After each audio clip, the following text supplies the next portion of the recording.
scared. And I don't say that often because I don't want to be a Debbie Downer, but when I think about the fact that what is this all a metaphor for? Where's the good in the world? Where's the justice? Where are we going to find ourselves? I saw somebody yesterday speaking about some new thing that Trump was announcing, but in essence, it sounded like slavery, where he was saying that he's proposing something where the people that work on farms who are immigrants, you can't get citizenship, but then your farm owner is responsible for you. Does that not sound like slavery?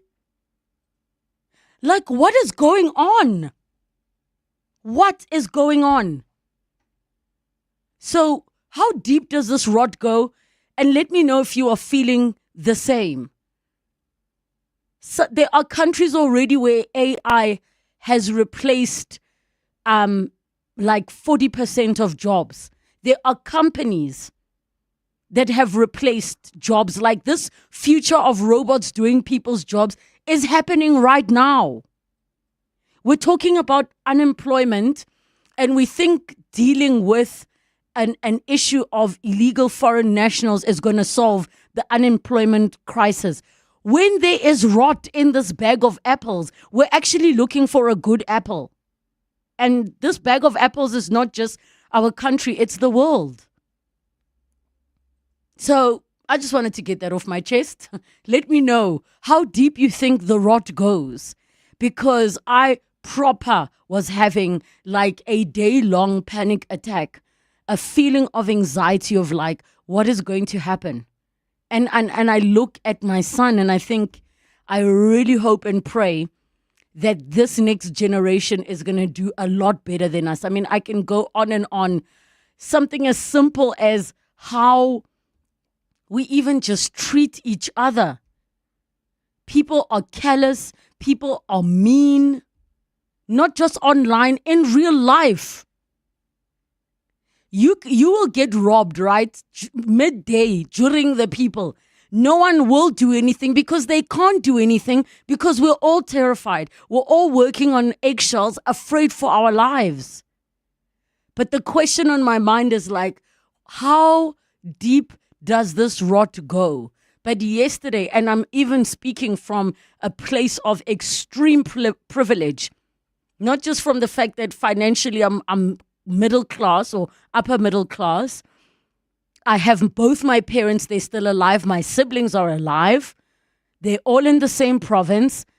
But I am terrified. I have a job, I have work, but I am terrified. And I don't know if anyone else is feeling that way. I'll play your voice notes throughout the show. And I really hope I'm not sounding like all doom and gloom and the world's going to end. But there is this anxiety that I'm feeling.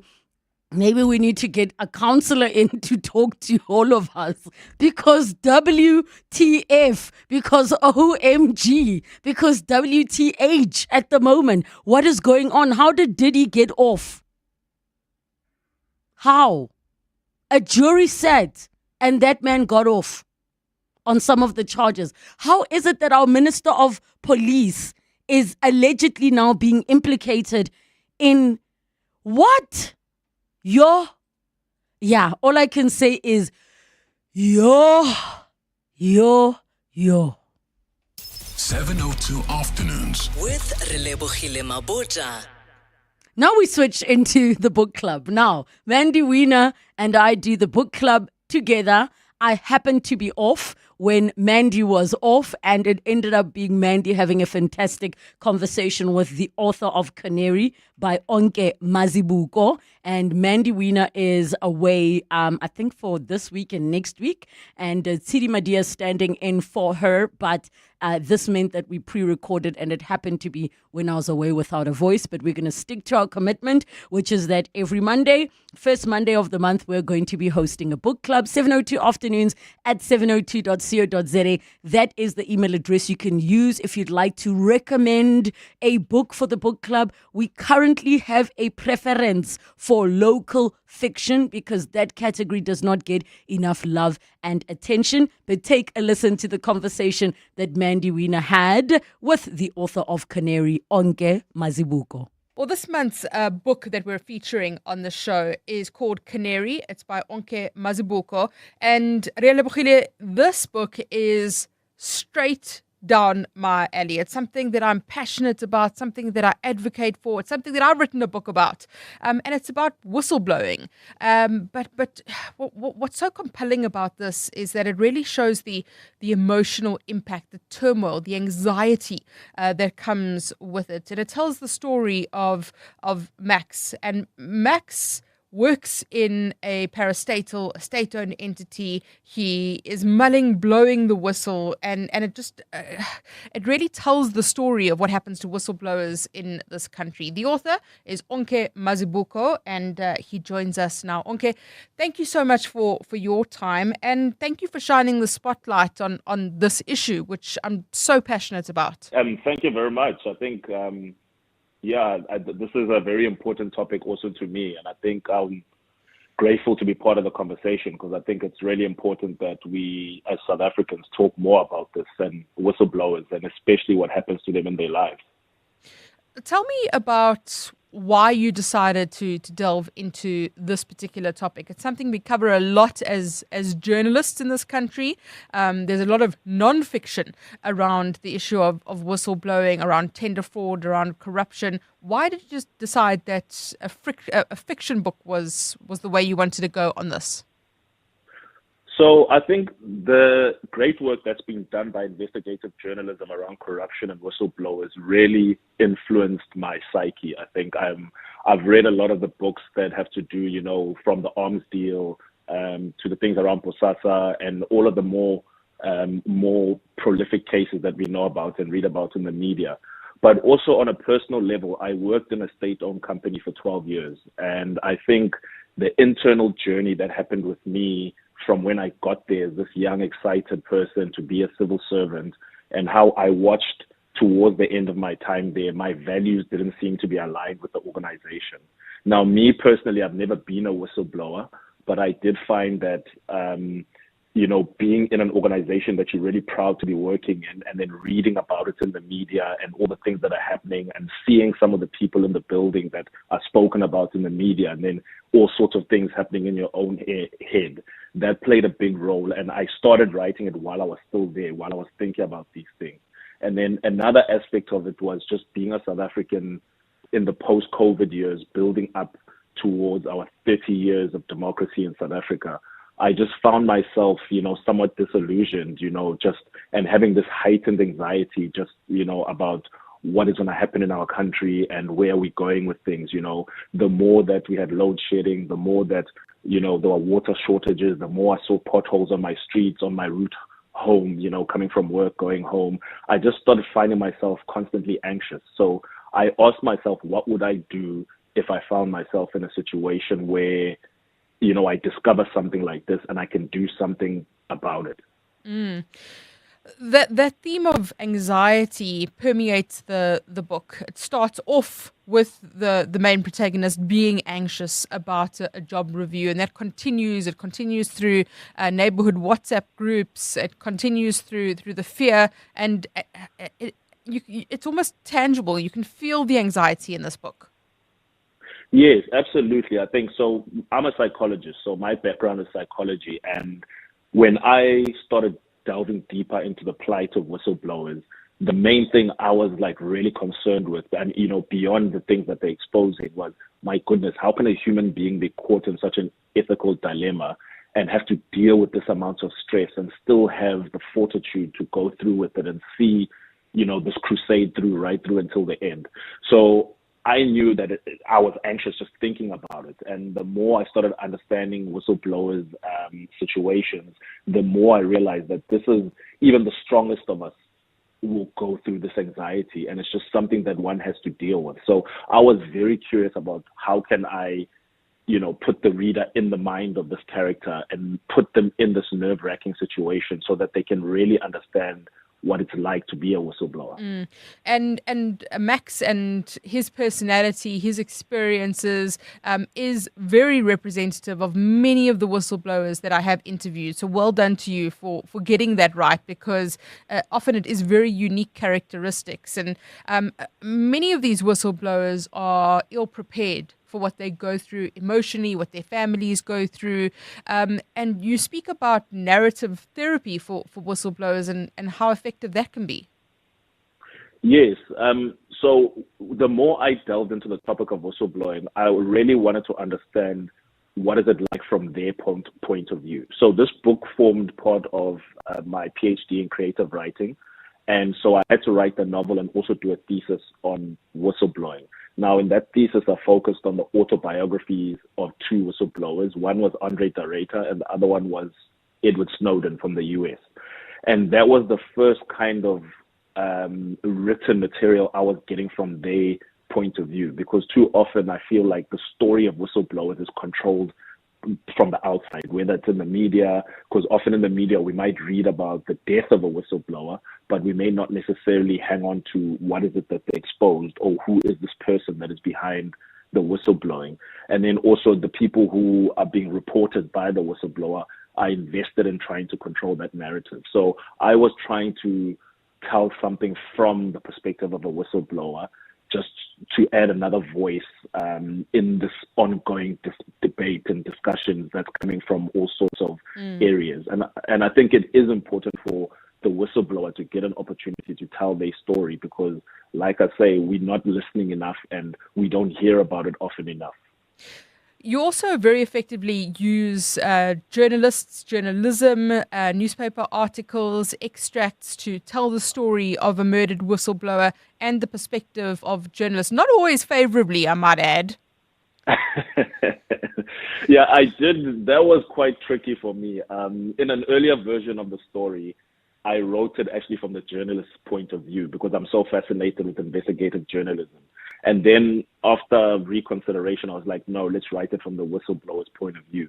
But I think in the research I did for the book, I was just fascinated by the relationship between the media and whistleblowers and what they actually reveal. And if I look at the two big name whistleblowers I mentioned, Edward Snowden, for example, was someone who really understood the media and the media cycles. He did a lot of research. And so the way that he delivered his message, I think he understood that he had a lot of evidence, and he just kept hitting the media cycles over an extended period. So it was hard to refute the things that he said. And then obviously in Andre de Ruyter's case, I don't know what research he did, but obviously in the way that the information came out, when I was looking for articles post his revelations, I found it surprising that as the months went on, the story seemed to die. And it was less about what he was reporting, and it was more about, what he's doing in the US and what's happening there. And so that got me curious about the relationship, the complicated relationship between the media and whistleblowers themselves, because I think ultimately in this country, we all are wanting to be against corruption and expose those that are taking others for granted. But maybe the way we go about it is different, And so I was curious about that dynamic of, how can we have a journalist in the story that works with this whistleblower? And then, of course, Onke, the title, Canary. You follow this yellow motif throughout. There's the yellow car, the yellow tie. Max Ntaka, his name, of course, means bird as well. And then the chirping like a canary. That was obviously something that you were very deliberate about. Yes, absolutely. When I write a story, I don't often have a title at the beginning. I usually just write the story and then I'll see at the end and see what works. But with this one, the title came way before anything else. And I think it came from that expression to sing like a canary, and also canary in the coal mine. And so having this image of this yellow canary and, what these two sayings mean kind of drove me as I was writing the story. And then the rest of the symbolism, I think because the story is written from first person perspective and this character is psychologically breaking down, I was trying to use a lot of symbolism so that you wonder at times, is this guy fantasizing? Is he dreaming? Is this really happening? Is this a stress reaction that's kind of happening here? And I wanted the character to come across as somewhat confused. So the symbolism, I think, kind of kept me, it was like a direction that I could focus on and move towards. And I had a lot of fun kind of keeping that going. So every time I talk about whistleblowers on the radio, when I wrote a book about whistleblowers, my biggest concern was that when you shine the spotlight on whistleblower stories, it will actually deter people from coming forward, because so often in this country, whistleblowers are pushed to the fringes of society. They're treated like impimpies, like pariahs. They, in the worst case scenario, land up dead. What kind of message are you hoping comes across in this book if somebody is reading it and finds themselves in a similar position to Max? I think there's a lot of education that, you know, the normal person on the street needs on whistleblowing. And I take myself as an example, because before I went on the adventure of writing this book, I thought I understood what the word means as a dictionary definition, but I didn't actually understand, you know, the implications of what it means. You know, like as you mentioned, that in some parts of the community they might be considered impimpies because of the dynamics of our country, or it's seen as informing. So I think I wanted to try somehow educate people about that. You know, people don't necessarily choose to be whistleblowers. You're not necessarily born with all the characteristics to be a whistleblower. And more times than not, circumstances will put you in a position where you have to ask yourself that question: what are you going to do? And how are you going to go forward and be able to live with yourself there? So I think there's a lot of education we need. I would hope to bring more eyes and ears towards this attention, so that we don't see it as an other thing that is happening to other people. And instead, we kind of all bandy together and realize that we shouldn't leave it up to a whistleblower to speak up on our behalf. We should all be willing to call out these things, and it's seen as normal behavior to call out those kind of things. And unfortunately, it's so contemporaneous. It's so topical right now because of what we're seeing happening to fraud investigators, to whistleblowers in this country. This is such an important book. Onke, thank you so much for your time today. Thank you very much. I really appreciate it, and all the best with the show. So Onke Mazibuko is the author of the book Canary, and it tells the story of Max Ntaka, who has uncovered, he has proof of large-scale corruption in his department, tender fraud, illegal kickbacks, inflated contracts.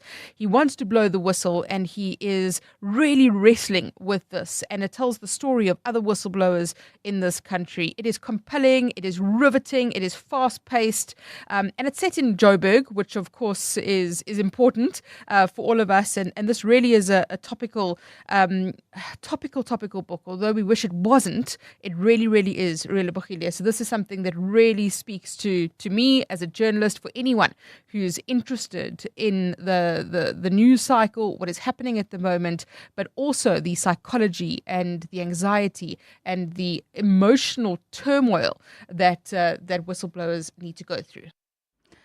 My colleague Mandy Wiener, it was absolutely meant for her to be doing that interview by herself. But nothing is by accident, right?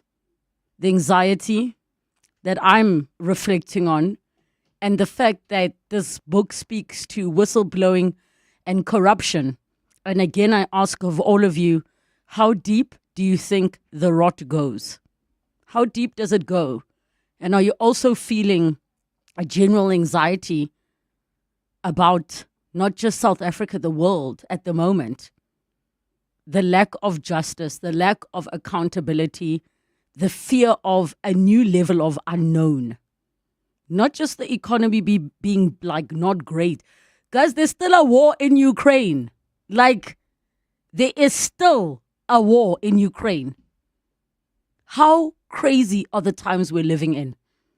But get that book, Canary by Onke Mazibuko. It's 1:30. Time for your latest Eyewitness News headlines. Good afternoon. Thanks, Relebogile. Good afternoon. Parliament's Portfolio Committee Chairperson Ian Cameron is calling for a thorough independent investigation into allegations made by KZN Police Commissioner Nhlanhla Mkhwanazi. In an explosive press briefing yesterday, Mkhwanazi made damning allegations implicating Police Minister Senzo Mchunu in wrongdoing.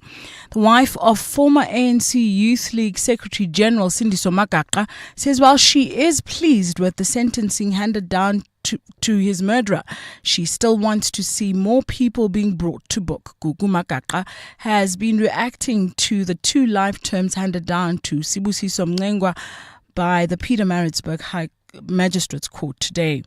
A total of 1.2 billion rand will be disbursed between July and August to various municipalities to address damage caused by the recent weather-related disasters. Now, last month, KwaZulu-Natal, the Eastern Cape and the Western Cape were battered by torrential rains leading to devastating floods, which damaged hundreds of lives and displaced thousands. Those are the headlines this EWN, and more at 2 p.m. or as it happens. EWN Traffic. Well, at this stage, if you are leaving Centurion heading towards Midrand, slowing moving traffic on the N1 southbound, that's approaching Samrand Road. There's also slow moving traffic in the Edenville area heading towards Bedford View, N3 South, between the Kilulis Interchange and Van Buren. Also in Selby, leaving the Joburg CBD, expect some delays on the M2 westbound between the Crown Interchange and Main Reef Road. Edenville, still traffic lights not working at Modderfontein Road and Van Riebeck. There's also faulty traffic lights in Alex at Marlborough Drive and Far East Bank. If you come across any other traffic issues, please SMS us on 31702. We are also on X at EWN Traffic. There's more EWN on air, online, and on the EWN app. The Market Theatre invites you to Breakfast with Mugabe, the South African premiere of the award-winning psychological play. Haunted by a vengeful spirit, Mugabe reluctantly seeks the help of a white psychiatrist, leading to a tense and dangerous power struggle. Expect sharp dialogue and riveting performances in this fictional take on the once revered leader. Don't miss Breakfast with Mugabe from the 16th of July to the 10th of August. Tickets available on web tickets or via markettheatre.co.za. To live wealthier, you need to be able to grow your assets. At Standard Bank Private, you get a team of internationally acclaimed financial experts to advise you on local and global investment strategies. Plus, being with a leader in home loans, you can start expanding your property portfolio. So, come live wealthier with Africa's best private bank. Apply online at standardbank.co.za. Standard Bank is an authorized FSP and registered credit provider. T's and C's apply. Looking for real ways to live greener? Then don't miss Green Tip of the Week, your weekly dose of sustainable inspiration. From eco-entrepreneurs to climate champions, we sit down with the people making real change. Catch Green Tip of the Week every Tuesday on Afternoon Drive with John Perlman, 3 to 6 p.m., only on 702, proudly brought to you by Volvo. It's safe to be brave with Volvo. To walk the talk is to turn words into meaningful actions. And it's what we at 702 are committed to doing every day. We're also committed to following the rules set out by the Broadcasting Complaints Commission's Code of Conduct. To give you balanced programming, fair comment, and accurate news. But if we stumble along the way and you feel we're not living up to the code, let us know on comment@702.co.za.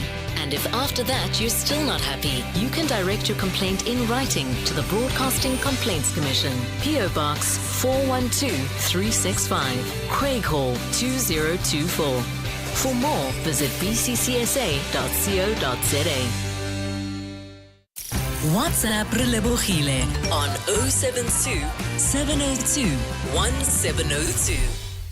26 minutes to 2 o'clock. I did ask all of you a question when we kicked off the show, which was how deep does the rot go in context of everything that's happening in the world right now? P. Diddy not being found guilty of all the charges he was accused of, while at the same time our Minister of Police being embroiled in who knows what. Here are some of your voice notes on 072 702 1702. Good afternoon, Relebogile. You know, you and me are treating the same disease. Last night I was speaking to my husband about what's happening around the world, the floods in America, children getting swept away. You open the internet, it's so toxic. You open Twitter, the news is about beating each other, chasing people from hospitals and clinics, corruption, this and that. People are dying, whistleblowers are being. It's a lot.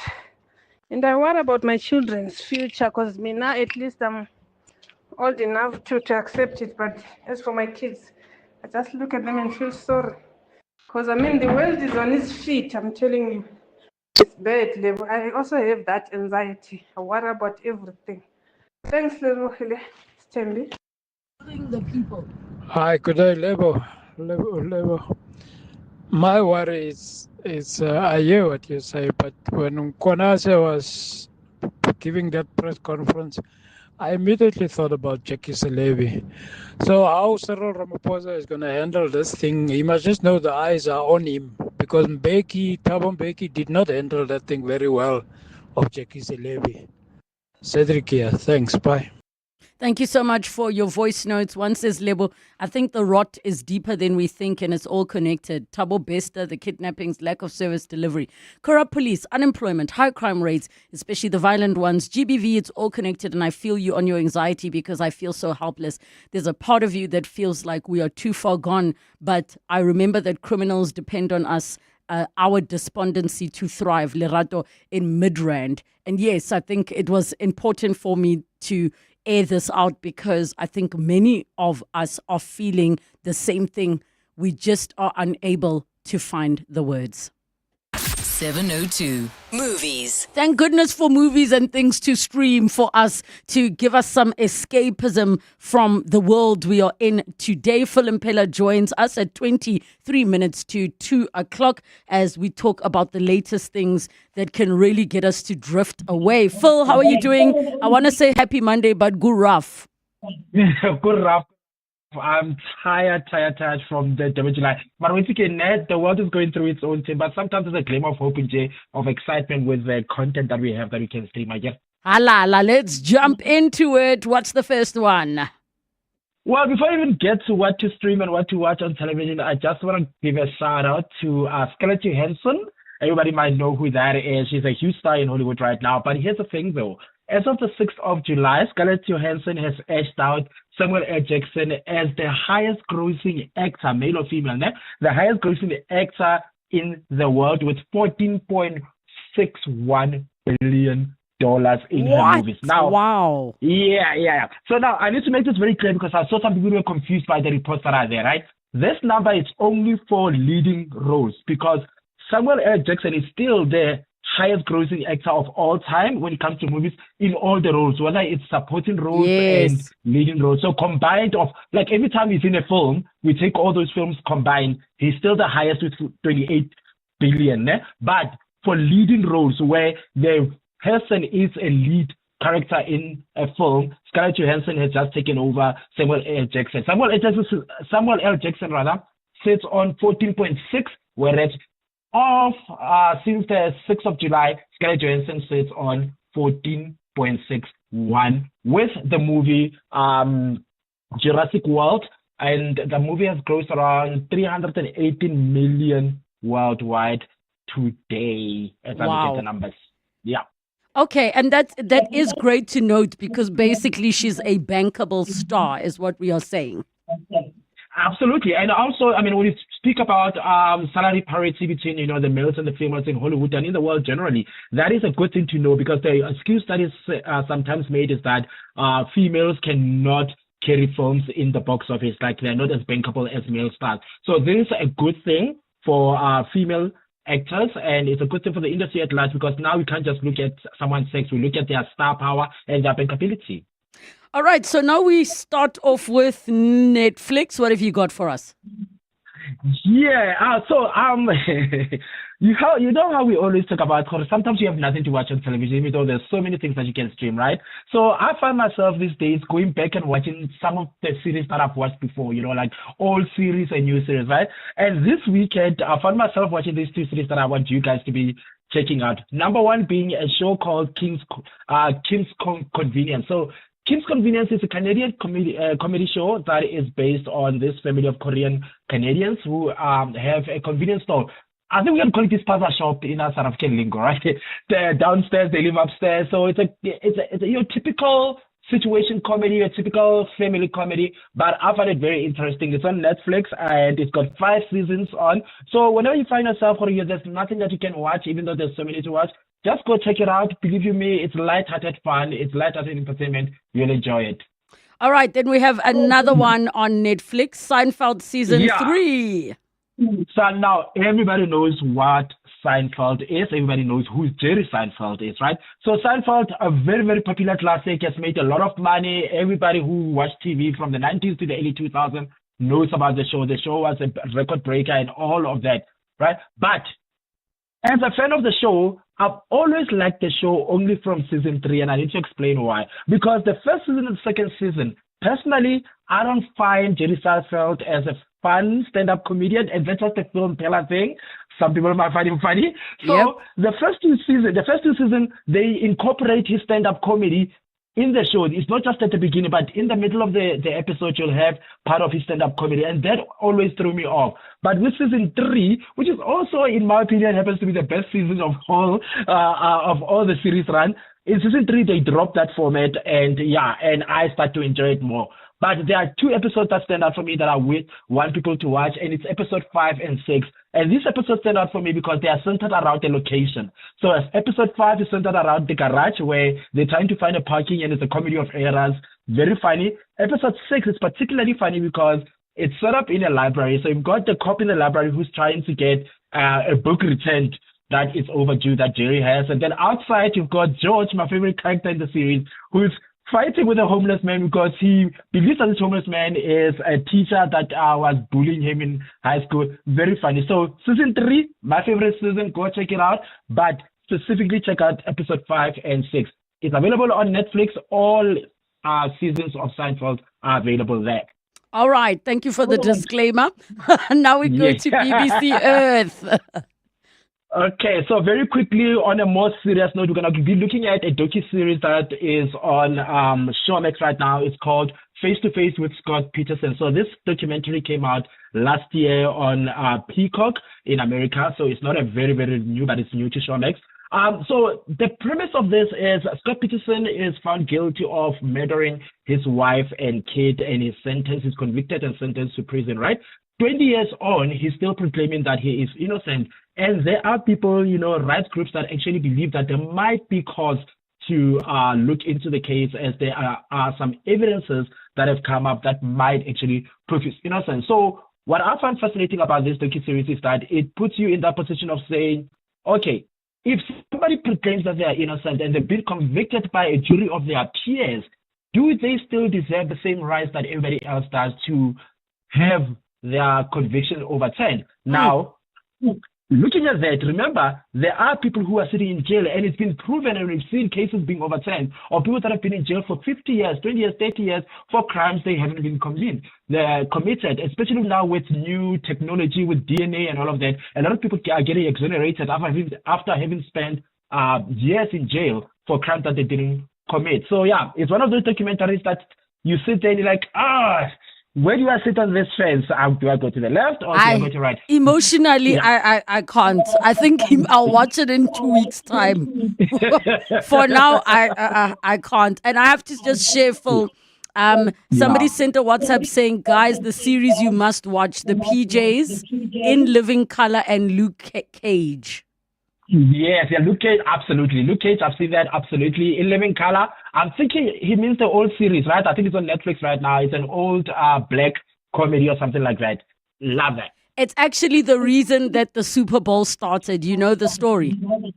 No, I did not. You see, I learned something new. Let me tell you the story. So apparently when In Living Color came out, right, they would use on another network that slot to quickly put on these like skits and things, and they were kind of given free reign to do whatever. And it was very popular. Then the night of the Super Bowl, when they had to decide, okay, what can we do to get people to stop watching in living color, to stay watching the Super Bowl during the halftime, because you'll lose viewers. And then the very first person they booked was Michael Jackson, the biggest star in the world at the time, who stood on stage for probably good 3 minutes, just standing, people screaming, and that was the start of the Super Bowl halftime show. Wow, I love these kind of stories. Right? Yeah, that's very interesting. Very interesting. Well, thank you very much. Now I know. I'm going to pretend that I knew that all along. This is why we're here to share. Where do we find you on the socials, Phil? I'm on Twitter, X as @PhilMphela, and I'm also on TikTok with @Coppola_Mphela. There we go. Thank you so much for joining us on Movies and What to Stream.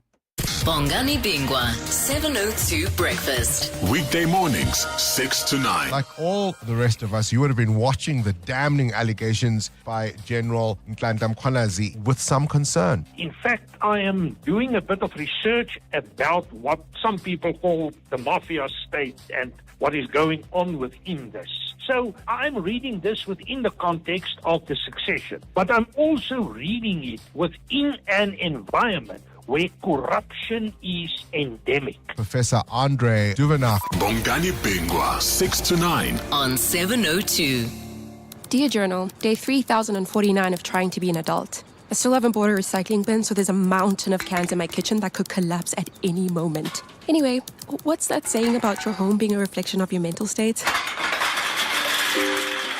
Got evicted from the family home? Get covered at pineapple.co.za. It's like 570 Rand a month, so it's 100% the insurance for you. Underwritten by Old Mutual Alternative Risk Transfer Insurer Limited, a licensed non-life insurer and authorized FSP. Premiums are risk profile dependent. Quiet, please. The Wimbledon experience in Mzansi is back at Amex Tennis Town Monte Casino between 11 and 13 July 2025. Enjoy VIP hospitality, the ultimate big screen experience, and more than just strawberries and cream. Buy your tickets now using your Amex card on Howler and get 50% off on limited tickets. Amex Tennis Town, the Championships Wimbledon experience with the Mzansi advantage. Tennis is better with Amex. What if I told you a day is coming where Africa won't need aid from the US or any country? A day when we'll be supplying food to the very nations that have supported us for generations. Let us build the systems that sustain us, the economies that nourish us, and the leadership that lifts us. This is how we use aid to create transformation, how we move from reliance to resilience. For Africa believes that charity is not aid but investment. Investment in Africa's future. Together, we can invest in a future where Africa thrives, not as a place in need, but as a partner shaping the world's future. Let's act now. Visit forafrica.org. 702. Travel. This travel feature is brought to you by Standard Bank Private. Live wealthier with Africa's best private bank, as voted at the 2025 Global Finance Awards. And at 12 minutes to 2 o'clock, we chat to Gabby Brondani, our travel correspondent. And today we are chatting about why it is, as South Africans, we should be planning our December holidays now in July. 011 883 702 in the WhatsApp line 072 702 and 702. Gabby, happy Monday. How are you doing? Hello, I'm great, thanks, and you? Of course you're well, Gabby. You've just come from Trollala'ing in France. You just had summer in winter. I did indeed, but it's always good to be home. Yes, it is. All right, so what makes planning December holidays in July so special? So one of the first points, it's one of the most practical. It really does help making your budget easier. So if you're booking now in July already for December or beyond, it means that you have a bit more time to spread out the costs.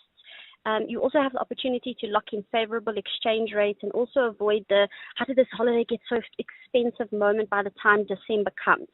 So yes, booking early means you at least know what is everything going to cost. Usually it's just your flights that you pay up front, maybe a little bit of a deposit if you are booking with a hotel or accommodation provider. And then you at least have a good few months between now and the rest of the year just to save up and pay off that holiday. Once you pay for the holiday up front, again, there are no surprise costs, just your pure indulgence, saving your spending money for once you're actually there. So from a budgeting perspective, now is a good time to start planning for the end of the year if you haven't already. And I think that that's such great advice because you're also already making that commitment to yourself. It's not like you're like, I'm going to do it and then you end up not doing and not planning it ahead. That's exactly it as well. Okay, so let's kick off with one of the things you need to be starting with. You're always filled with tips, Gabby. Get us started. Another tip would be booking early also mean you get dibs on the best leave dates for work. So December, we know most people like to take leave. There are a few of us who like to spend time staying home and saving our leave over December. But those of us who do want to travel in December, booking early and getting your leave in up front, it allows you to get first dibs of your preferred travel dates. A lot of people prefer traveling over the festive season, especially if your kids are in schools where you only have the opportunity to travel during school holidays. So again, booking and picking your dates early, getting your leave in as early as possible means that you are less likely to be declined your leave unless your work, of course, needs you there over that period. Okay, and I think that that's quite a good one because don't they run some of these like great specials sometimes as well? Even though we know December's peak season, you can get a good deal if you do it ahead of time. Yeah, 100%, especially if you're booking in advance. So it's also got to do with booking early means you get the best of the best, you don't get the leftovers. So it's pretty much simple economics really. So the early bird, you get the widest choice of accommodation, the type of rooms you want, if you specifically want sea view rooms, all of those kinds of things. The earlier you book, the better your trip is likely to be. Most destinations release their best rates quite early on because they of course want to start booking their places quite early, and those who do move first do get rewarded. And it's not just about saving money. That's of course a big thing for us, but it's also about securing like the dream type of accommodation you want. Also a handy thing, if you're looking to travel with kids under 12, you've got your Club Med resorts in Mauritius where kids under 12 stay free in interconnecting rooms. But to get those interconnecting rooms, you do need to book early, which is very handy if you are traveling with kids. So again, booking early means you get the best of the best, your first choice of accommodation, of the types of trips you want to do, of the types of itineraries. So yes, very handy to know. And I mean, I absolutely love this other tip because I feel it as well. That feeling of having something to look forward to. Once your trip is booked, you're on a little bit of a high for a while. 100%. And according to psychology experts, there are studies on this. Having a holiday to look forward to, it boosts your mood, it even increases your productivity, and also just helps you endure the winter blues. I think a lot of us are feeling it at the moment with the sun rising quite late, the sun setting quite early. So it does definitely have an impact on the mood, on your mood. So while the days are a little bit grayer, having something to look forward to, even if it's in a few months' time, it definitely does have some sort of psychological impact from a mental wellness perspective as well. Okay, and then many people that take their time with taking or booking leave rather, and you touched it on it already, is that you might find yourself having your leave declined because others booked before you, which is not funny at all. But this is what happens. Book your December leave now. Exactly, 100%. That's it. Okay, let's talk about the budgeting and other ways that costing can become favorable and how this can be just easier on one's wallet. So we have chatted about it before, particularly from booking a flight perspective. The later you leave booking your flights, it's more likely you're going to get really, really, really expensive flights. So number one, book your flight as early in advance as you can. On the flight thing, don't forget if you do have if you are part of certain rewards programs, be sure to check if you get discounts for specific types of airlines, specific types of routes, depending on where you want to go to. Also check with your rewards programs if you also get discounts on accommodation maybe. So yes, booking early. If you are planning staycation even, there are some great rates for Airbnbs even if you aren't looking to venture out of the country or keeping it local. Look out for some good deals on local Airbnbs and some local stays. Booking, I know sometimes there are also really good specials that certain travel operators have if you are looking to book on quite short notice. That usually works, but I think December it's a little bit of a risky period because it is peak period with festive season. So just be wary of that. Okay, final tip for us, Gabby. I would be inclined to ask you, where should one be going in December as a South African? Oh, as a South African, totally depends on your taste. If you want to go really, really zhuzhy and you want to do something magical, nothing can beat the French Alps, a snow holiday. It's one of the most magical things you can experience. December is a great time of the year. It's even more festive and even more magical. That's, of course, Northern Hemisphere. You've also got your destinations like New York, London. They're incredibly magical from a Christmas perspective, if you do want that movie Christmas vibe. Alternatively, you can't go wrong with your sunny destinations in the Southern Hemisphere. Mauritius, always a really popular one. Locally, that's one of my favorite options for December. We've honestly got the best December vibes at that time of the year. So your local holiday, anywhere locally is just such a vibe in December. That gets my top vote. There we go, Gabby Brandani. Thank you so much for sharing with us why it's important to book your December holidays now in July.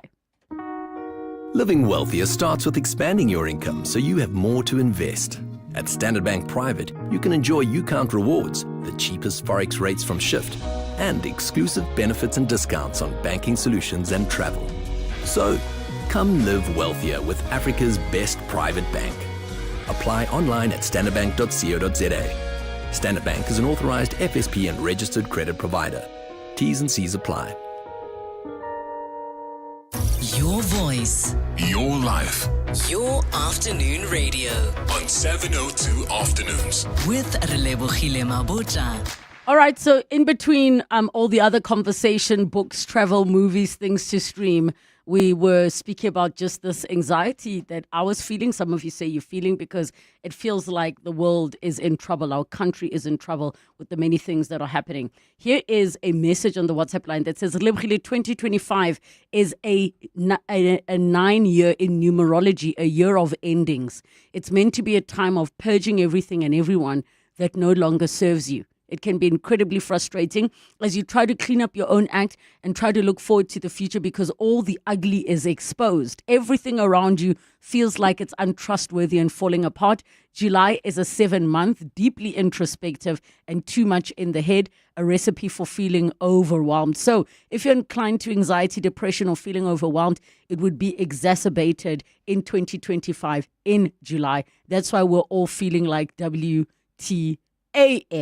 P.S. What the actual is my favorite expression at the moment. And P.S. is the fact that corruption in the world has reached epidemic levels does not help either. And I asked a simple question to say, how deep do you think the rot goes? Especially with these revelations around our Minister of Police. Here are your voice notes. Good afternoon, Relebogile. You have hit the nail on the head. There's actually no good in the world. The world is in the kingdom of darkness, period. You just have to read the book of Revelation to understand all this was prophesied. We are in the kingdom of darkness, and the only way out is to pray our way out. Hi, Relebogile and the team. Relebogile, I hear you. I am also so scared. I don't know what's happening in our country, but I am more scared for Nhlanhla Mkhwanazi, the police commissioner of KwaZulu-Natal. I am scared for his life. Really, after saying this, I am really, really so scared. Did you just say you can be robbed during the people? During the people killed me, eh? I was following seriously, paying attentively to what you were saying. But when you said during the people, oh, that killed me. I share your frustration and I hear you. That was so funny. Walter from Cape Town. Thank you so much, Walter. I'm glad you're able to laugh in the midst of the madness. Yes, it is. And we are very good as South Africans of making light and comedic moments about the terrible things we're going through. But I want to say to the first voice note that said there's no good in the world, I will never believe that there's no good in the world. Ever. Ever, ever. Like, it's tough. I'm frustrated, and it feels right now like it's 99% of no good in the world and darkness. But there is good in the world, and that's the hope we need to hold on to. It's 2:00.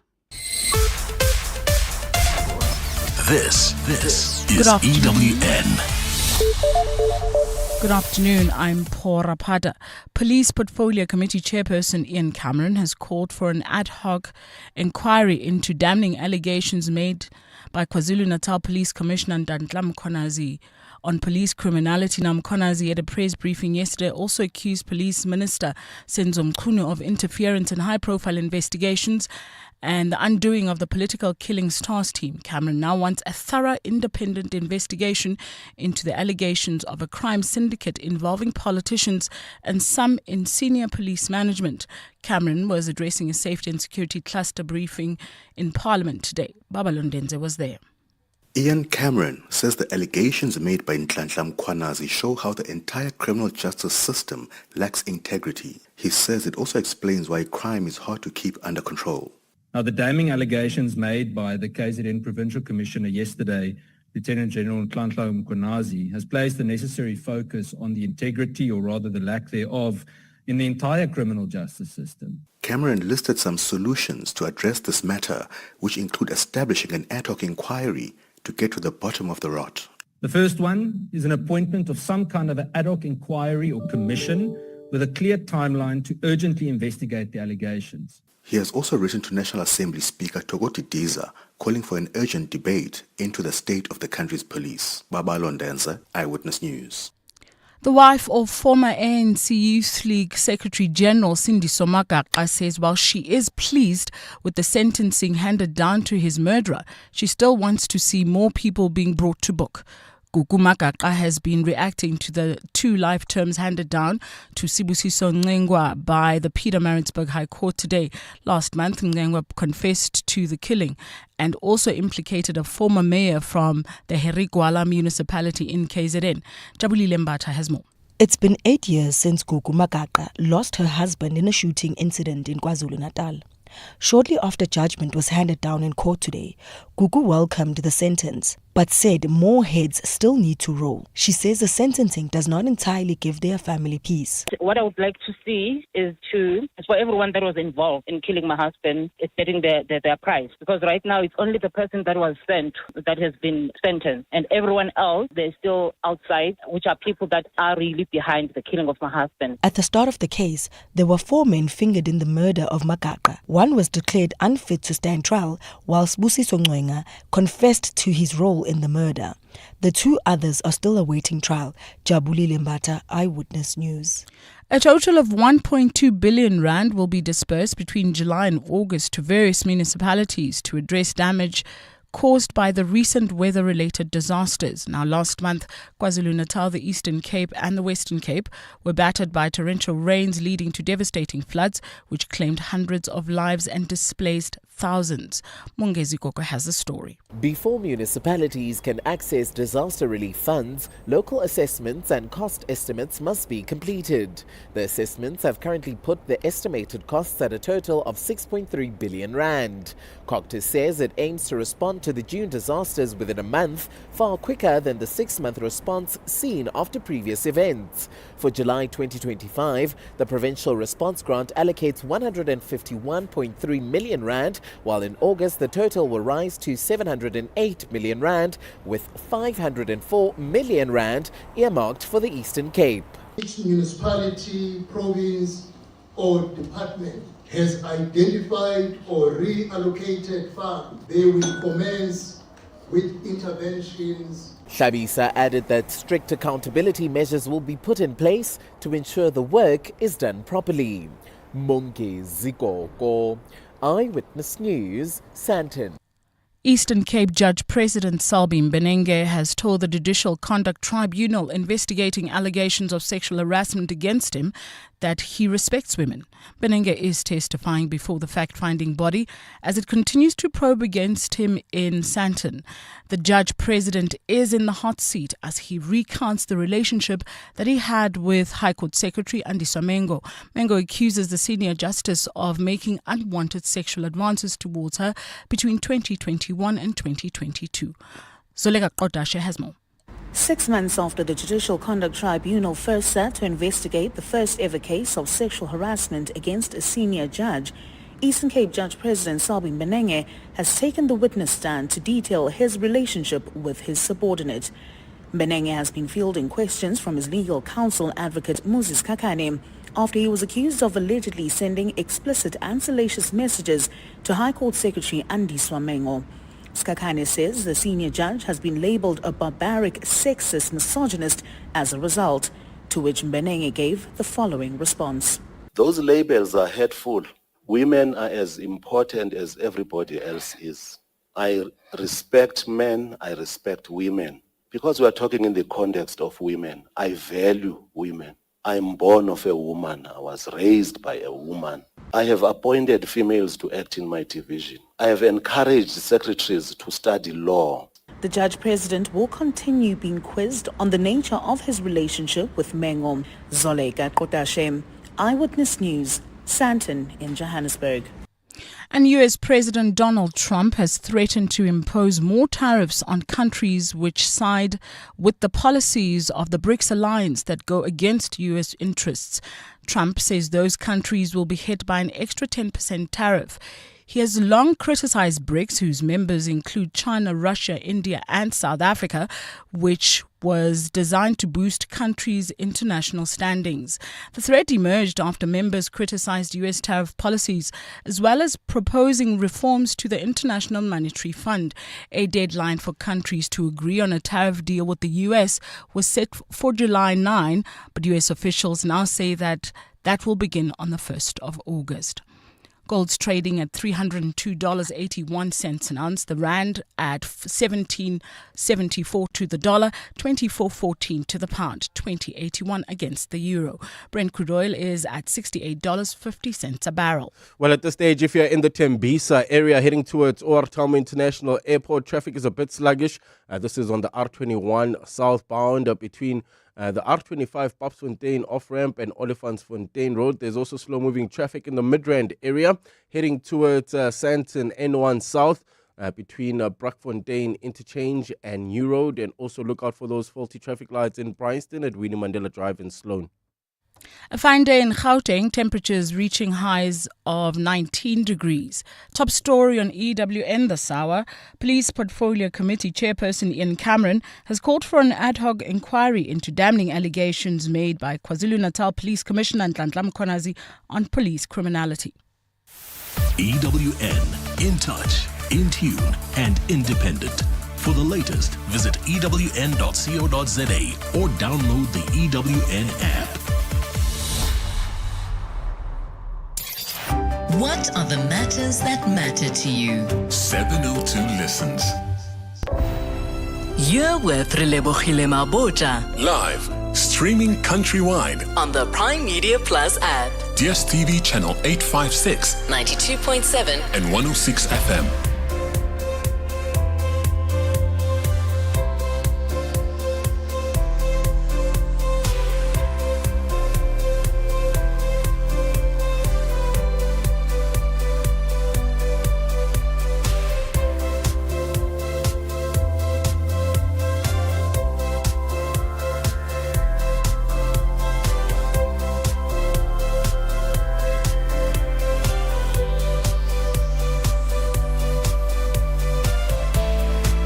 Nine minutes after 2 o'clock, the second and final hour of 702 afternoons with me, Relebogile Mabotja. We are in a better mood. I think we're feeling a little bit better because we are anxious in community. One person said here on the WhatsApp line, I agree, Relebogile, we need public counseling. It is too much that we deal with in South Africa. It's literally dangerous for our health. That is 90. And another one says, at least when Relebogile, you felt like a drink. I wanted to drink water. Then I remembered the water at the tap is dirty. I slumped into the sofa, gripped by fear and the uncertainty of the future. Well, at least you have water, right? With the way things are rough at the moment, and not in any way to be like, hey, making light of your things, but we are trying to just gather and get it together. Coming up on the show this hour, parenting and parents, we're talking about navigating family estrangement, which is quite a sensitive subject, and we'll be joined by a social worker and lecturer at University of South Africa Department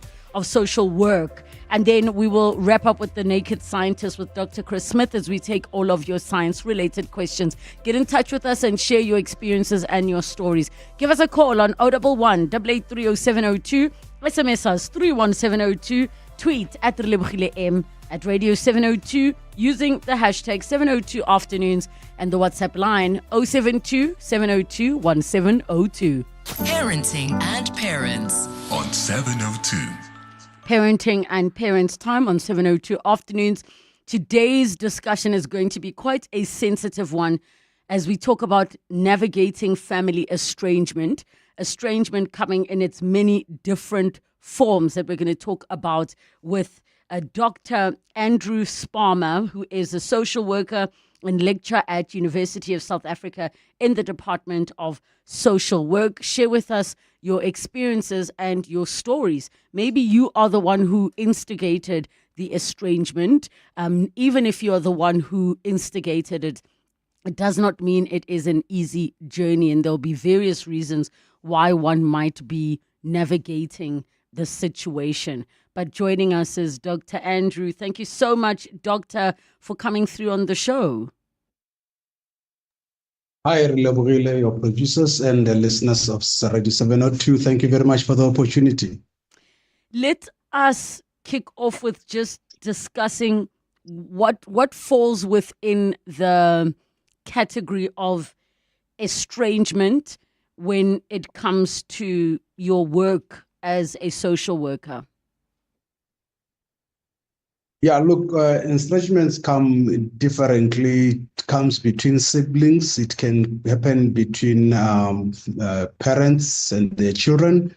It can also happen between relatives, very close relatives when they grew up, but all of a sudden now they no longer see eye to eye. But also it can happen to close friends that over time just grow, then you wonder what has happened to the relationship that we have. But the most sensitive and painful one is between parents and children, and also between siblings. So when a person says to you, I am estranged from my family, what is your understanding of that? And the reason I'm asking this question specifically this way is because my understanding would mean that it doesn't necessarily mean that this person has ever been in your life. It could mean that you just don't have a relationship, but it could be either way, that you've had them in your life before, they're no longer there, or that you've never had a relationship with them, like the people who will walk around saying, I've never met my father, I don't even know who he is. Do those things fall under family estrangement?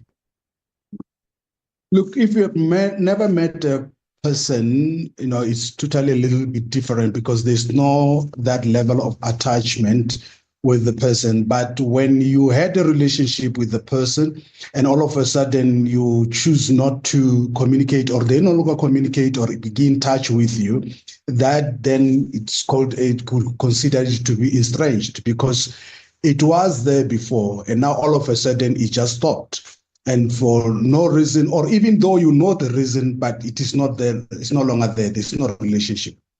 And then does estrangement also cover scenarios where, let's say, I am extremely close with somebody, we speak every day, we see each other regularly, and now our relationship has been reduced to maybe once every 3-4 months we speak on the phone. Does that also qualify as estrangement, or does estrangement mean like the relationship is non-existent?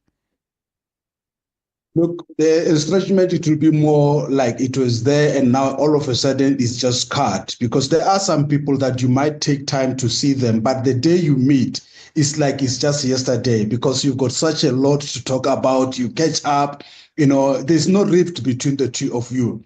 But where there is now animosity, where there was this thing going between the two of you, and all of a sudden now there is this animosity, that is where now estrangement comes in. I've chatted about it, extensively on the show, and that is around the fact that many individuals are reaching a place where they're making very conscious and intentional decisions to cut off relationships with their parents, to cut off relationships with their siblings, because they feel that it's either toxic or just not good for their mental health, or they call them narcissists, and the list continues. What have you been seeing firsthand in your line of work as a social worker? Are you seeing that more and more people are doing the severing of ties where it wasn't even like a conversation? Because some of them just say, I left a party because I just had enough. It wasn't even like they were announcing, I can't have a relationship with you anymore. Look, it happens in a lot of different ways. I'm just thinking of cases, especially on child abuse. If you were living with your parents that were abusive towards you, and now you are an adult, you've got children, you might feel that it's not safe for my children to be exposed to my parents. So the best thing is for me to move away from them. But also someone that had a relationship with the parents growing up, but these parents were neglectful and they never cared. That can also be a situation where one chooses to say that I am done. I'm no longer getting myself involved with this person. They have hurt me, and now I'm taking charge of my life. They've done it before. I could not do anything about it, but now at least I can do something about it. And that is why I choose to cut ties. I choose not to visit the village anymore or their house anymore. I choose not even to talk to them for my own sanity, and also to protect those I love around me, because I know that this kind of relationship with my parents is not good. But Relebogile, it's also important that as we talk about narcissists, let's also talk about family members who've got mental challenges or unaddressed mental illnesses, that some of members of the family or even some of the children are not even aware that my parents are struggling with mental illness, or even the parent themselves, they are not aware. And that can also cause a serious rift, because the parent will ask, but what did I do wrong? Because I never did something wrong that the child has told me. And that can be very hurting and leaves a lot of question marks. Yeah, and I think you're touching on something there. When we come back, we will continue on the different kinds of estrangement. I already have a feeling this might need to be a two-part conversation. Touching on the fact that it isn't always somebody just being intentionally malicious or being an, in inverted commas, evil person. Your calls with your questions and comments, 011-883-0702, or use the WhatsApp line for your messages and voice notes, 072-702-1702. Rise to the challenge in Climb and Conquer, Betway's latest 50 million Rand prize giveaway. Climb our leaderboards until 27 July with bets on sports, slots, table, crash games, and more. Earn points for every bet and multiply them by betting every day. Reach for the top spots and stand to drive away in one of 8 brand new cars. Plus, you could win constant cash and bonus prizes. Only at Betway. Terms and conditions apply. Licensed and regulated by the Western Cape Gambling and Racing Board. No persons under the age of 18 years are permitted to participate. For gambling counseling, call SARGF on 0800 006 008 or WhatsApp 076 675 0710. The South African Future Trust, in partnership with Startup Club ZA, presents The Big Pitch, the first pitch series offering homegrown startups the chance to secure a $1 million in investment funding. If you're an entrepreneur looking to propel your business into the big leagues, this opportunity made possible through funding by Oppenheimer Generations is for you. Entries for the Cape Town qualifier open on the 14th of July and close on the 21st of July. The top 10 will pitch live on the 13th of August. Enter at startupclubza.com. In November, the South African Future Trust Summit will return, where the big pitch grand finale will take place. Limited early bird tickets are available for 900 Rand. Get yours now at www.summit.southafricanfuturetrust.org.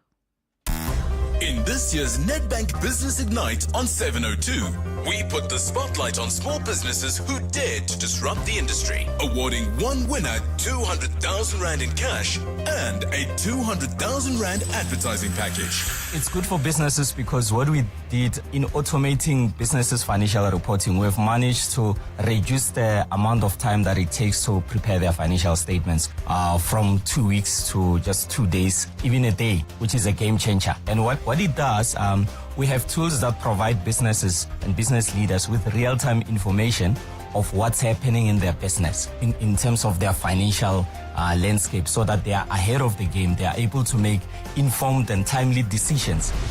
Nedbank Business Ignite on 702. Go to igniteyourbusiness.co.za to view the finalists and winner for 2025. Nedbank, an authorized FSP and registered credit provider.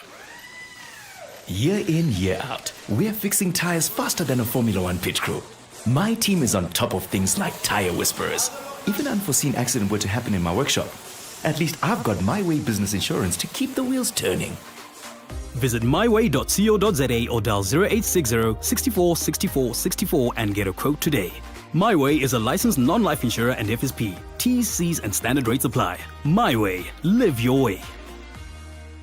Parenting and Parents on 702. 21 minutes after 2 o'clock, we're talking about family estrangement and navigating that. We take your calls on 011 883 0702 and the WhatsApp line 072 702 1702. We're chatting to Dr. Andrew Sparmer, who is social worker and lecturer at University of South Africa Department of Social Work. Doctor, I'm just thinking about what you were saying, that it's not always that estrangement is because a person was very intentionally trying to harm you. And that got me thinking about the families that, or family members where estrangement is necessary. I mean, you touched on the one where you said maybe you cut off your parents because you realize it's not safe for your children. I'm thinking about the family members that need to be cut off, not because they are the perpetrators of anything, but they are the enablers of certain things. So let's say there are families where there's an addict, and those that have lived with an addict will know and understand how traumatic that can be. Now, if you are the family member who is supporting the addict or allowing them or enabling them to come back, you might also get cut off, because by virtue of you keeping other people in your life, you now, create an environment where people cut you off. And maybe you can touch on the fact that there are individuals who will say, what did I do wrong? And maybe it isn't what you did wrong, but maybe what you have allowed or what you allow in your space and those type of things. Yeah, look, it's very interesting, the concept that you are bringing in, because a parent is caught between protecting their children. There's a child that has got addictive behaviors that are causing harm to other siblings, and the other siblings choose to say that I can't take this anymore, I'm moving and I'm no longer coming back. But also we find that there are parents that chose their partners or spouses over their children, especially in cases where you find that, as a child, you report to your parents that, look, this is what your partner is doing to me. And your parent chooses to hear their partner, to protect their relationship over you as a child. And you feel that I'm done, I'm over with these things, I cannot take it anymore. So those are and there are some families where they protect the status of the family, they protect the name of the family. And you find that I choose to say, I don't want to be associated with this surname or even this name. That is why I will choose to move away from this family. I can even change provinces or even move to other country just to be away from this so that I can have my own life, because being associated with a particular surname can even cause danger to me or even my children. There's a WhatsApp that's come through that reads as follows. Relebogile, I absolutely love the topic, and I'm glad you're having this discussion. I cut my dad and brother off for abusing me physically and emotionally. I feel so much better mentally, not having to see them anymore, but I'm always questioning whether I'll regret the decision should one of them pass away. I wrote them both long messages of why, because I was so tired of living in constant fear of being abused. Does it even get better? And to add on to that, they completely destroyed my self-confidence, and I have been dealing with anxiety from this. Very, very, very true. And, what I like about what the listener is saying is that first they have explained the reasons. And when you explain the reason why you are doing it, it doesn't mean that the people that you're explaining to will accept what you are saying. But remember that you are doing it for yourself. And the other thing that is important is that you don't want to find yourself that you no longer live your life because of what people have done to you. Because if you are cutting your brother and your father out from yourself, if there is a mother in the picture, then she has to suffer. And then now you no longer have a relationship with your mother because of your father and your brother. But you could be able to go there and see your mother and to cut. I can come sit with my mother, and I just have nothing to do with you, because that is the stand that I've taken. So we should always avoid that. When we are hurt, we end up becoming slaves and to those that have hurt us, because we no longer enjoy anything in life because of them. We no longer enjoy going to visit our grandparents. We no longer enjoy going to visit other members of the family because of one person. So don't become a slave of your abuser. Don't become a slave of someone that has hurt you. Well, they're enjoying life at your expense. Yo, I'm just thinking to myself in terms of the ones that have been cut off and are unclear. What advice would you give them if they say, this person stopped talking to me, they don't come around, it's my brother or it's my sister or whatever the case may be? Because sometimes the other one I thought about is maybe you're being cut off because of favoritism. And we won't have time to get into it now, but sometimes parents fail their children by having favoritism, where the one child now is the one that is favored, and then the other ones cut that child off as adults. And now this person doesn't know why they don't have their brothers and sisters around them. Yeah. Look, it is important that when you feel that someone has cut you out, try to reach out. Try to find out the reason, but don't force it. Give them the space, but always leave the door open. Always, once in a while, send a message to check how the person is doing. And when they are ready, they will be able to reach out to you. And as you said, that it will really need us to take time, because you could imagine there are families that are running businesses and children can fight over the business, who's running the business. And another one is a taker, another one is working hard to build the business. That can cause that rift between the siblings. But also, as you mentioned, the issue of inheritance as well. Someone's got inheritance, the person is no more, but now you have worked hard, now they've given all the inheritance to someone that you feel that they don't deserve. So you said, I cut off, I don't know what to do. So it is important that you reach out, try to understand, but don't make it your responsibility to change them, and let them be. Give them a person a space, and then they will heal over time, but open the door so that when they come back, you can be ready to welcome them back. I just thought about another big cause of estrangement, which is divorce. We know of people who, when a couple divorces, then let's use the example that the children stay with the mother, and then the father starts a new family, and then suddenly he's just not a dad anymore to his first kids. He's got a new family, moves on.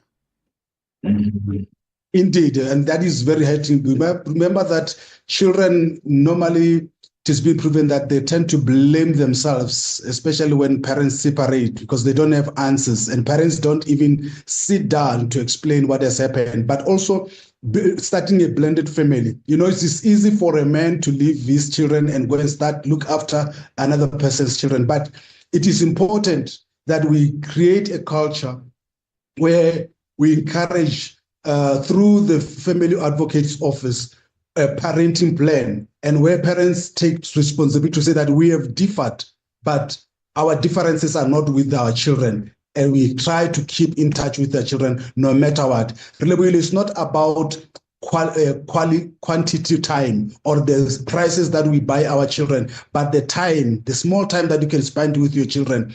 Even this school day where you can take them just to eat an ice cream, it will be more important than anything, because we need to build a relationship with the children. Lastly, is that many parents, especially mothers, who find that they cut off their parents or their father because they want to protect the children.